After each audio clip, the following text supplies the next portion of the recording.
جی نصیر حبیب صاحب السلام علیکم۔ جی وعلیکم السلام۔ جی نصیر حبیب صاحب جی میں نے ایکچولی بات کرنی تھی ابراہیم احمدیہ کے بارے میں، جی آپ نے پچھلے پروگرام میں بھی اس کے بارے میں، میں صرف اس کا کانٹیکسٹ بیان کرنا چاہتا ہوں کہ جس موقع پہ یہ کتاب آئی ہے کہ کیا تھا اس وقت کہ یورپ کا پورا جو ڈومینیشن تھی، ان کی جو غلبہ تھا وہ پوری طرح ظاہر ہو گیا، نہ صرف سیاسی نہ صرف علمی بلکہ اقلیت کا سکہ ہر طرف رائج الوقت تھا۔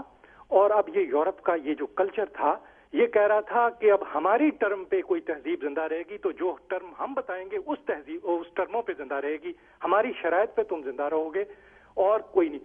تو اس سے بعض لوگوں نے مکالمے سے انکار کر دیا، وہ چلے گئے، انہوں نے جا کے ایک گاؤں میں مدرسہ بنا لیا، اور سر سید جو گروپ تھا اس نے کہا چلو تم ادھر کو ہوا ہو جدھر کی جلدی سے اپنی۔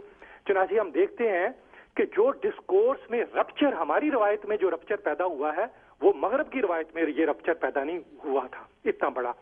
کوئی نہیں تھا کہ اس مٹیریلزم کے مانسٹر کو کوئی چیلنج کرے اور اس کی ایروگنس کو توڑے، اس کے غرور، سرے پر غرور کو خم کرے۔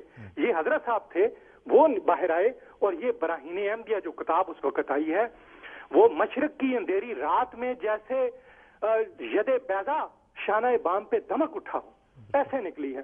آپ نے فرمایا کہ قرآن میں یہ جو اسلام ہے اس میں کچھ بھی خلاف عقل نہیں ہے، ہاں ماورائے عقل ضرور ہے۔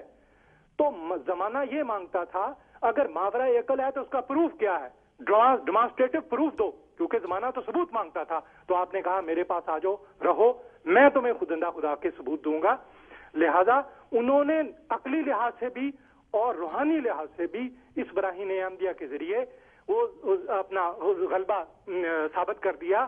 گویا تیری نگاہ ناز سے دونوں مراد پا گئے، عقل غیاب و جستجو، عشق حضور و اضطراب۔ شکریہ۔ جی نصیر حبیب صاحب بہت شکریہ، جزاک اللہ۔ نصیر حبیب صاحب تاریخی پس منظر کچھ بتا رہے تھے، اس وقت کا کانٹیکسٹ کیا تھا جس وقت براہین احمدیہ منظر عام پہ آئی۔